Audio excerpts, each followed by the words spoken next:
Chapitre 8, partie 5, dernière partie. S'engager pour être libre. La société de consommation s'y entend dès qu'il s'agit de nous pousser à en vouloir toujours plus. Derrière toute la pub et tout le marketing, le message implicite est plus, c'est toujours mieux. J'ai adhéré à cette idée pendant des années. Gagner plus de fric et visiter plus de pays, avoir plus d'expérience, coucher avec plus de filles. Mais plus est loin d'être toujours mieux. C'est même le contraire. On serait en fait souvent plus heureux avec moins. Quand on est submergé d'opportunités et d'options, on souffre en effet de ce que les psys appellent le paradoxe du choix.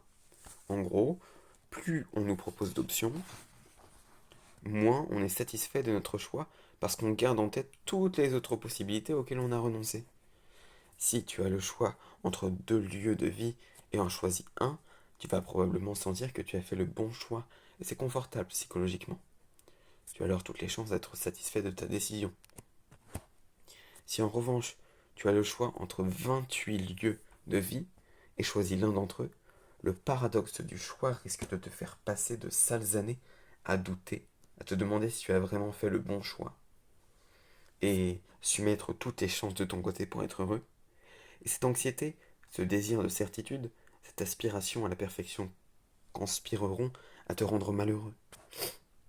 Alors que faire? Si tu es comme j'étais, tu évites de choisir, carrément. Tu gardes un maximum d'ouverture le plus longtemps possible. Tu évites de t'engager dans quelques aventures que ce soit. Mais si t'engager en vérité vis-à-vis d'une personne, t'investir pleinement dans un lieu, un job ou une activité, te prive de tout un champ d'expérience. Multiplier les expériences te prive au contraire de goûter à la joie de l'expérience dans sa plénitude. Il est par exemple des expériences que tu ne peux connaître que si tu résides au même endroit pendant 5 ans, que si tu cohabites avec la même personne depuis plus de 10 ans, que si tu as développé sur le long terme une compétence, un savoir-faire ou un talent. Maintenant que j'ai dépassé la trentaine, je reconnais que l'engagement procure toute une palette d'opportunités et de moments que je n'aurais jamais pu expérimenter dans leur richesse en dehors de ce contexte. Quand tu enchaînes les expériences les plus diverses, le rendement décroît à chaque nouvelle aventure, à chaque nouvelle rencontre.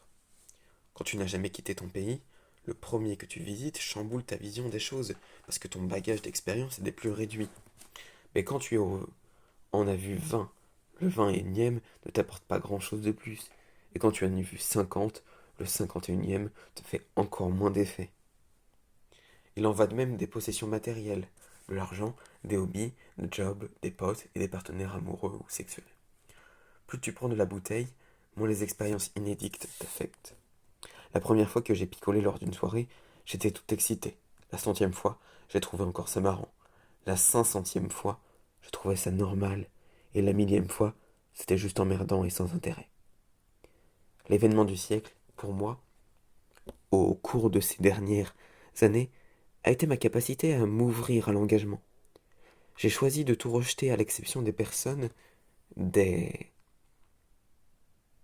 expériences et des valeurs auxquelles je tenais. J'ai stoppé net tous mes projets de création d'entreprise et décidé de me consacrer à temps plein à l'écriture. Depuis lors, mon site web a trouvé son public, atteignant une popularité dont je n'aurais jamais osé rêver. Je me suis engagé vis-à-vis d'une seule femme pour un voyage au long cours et, surprise, j'ai trouvé ça plus gratifiant que la ribambelle d'aventures d'un soir et de liaisons éphémères que j'avais alignées pendant des années. Je me suis engagé à demeurer dans un lieu et j'ai tout misé sur une poignée de vrais amis. Ce que j'ai découvert, quelque chose de très éloigné de mes représentations antérieures, qu'il y a de la liberté et une libération dans l'engagement. J'ai trouvé davantage de perspectives et de bons côtés à rejeter les autres possibles, les distractions, pour me focaliser sur ce que j'avais choisi et qui comptait pour moi. L'engagement rend libre parce qu'on y est plus distrait, par ce qui révèle de la vanité, parce qu'ils aiguisent l'attention et la capacité de concentration, les orientant vers ce qui est le plus susceptible de nous épanouir. Ils facilitent la décision faisant taire la crainte de passer à côté des choses. Pourquoi s'échiner à en vouloir toujours plus dès lors qu'on est satisfait de ce que l'on détient déjà. En outre, l'engagement concentre l'énergie sur quelques objectifs prioritaires vers un degré de réussite plus élevé que celui qu'on aurait atteint en se dispersant. En ce sens, le refus des alternatives et de l'élargissement perpétuel du spectre au détriment de l'approfondissement s'avère libérateur.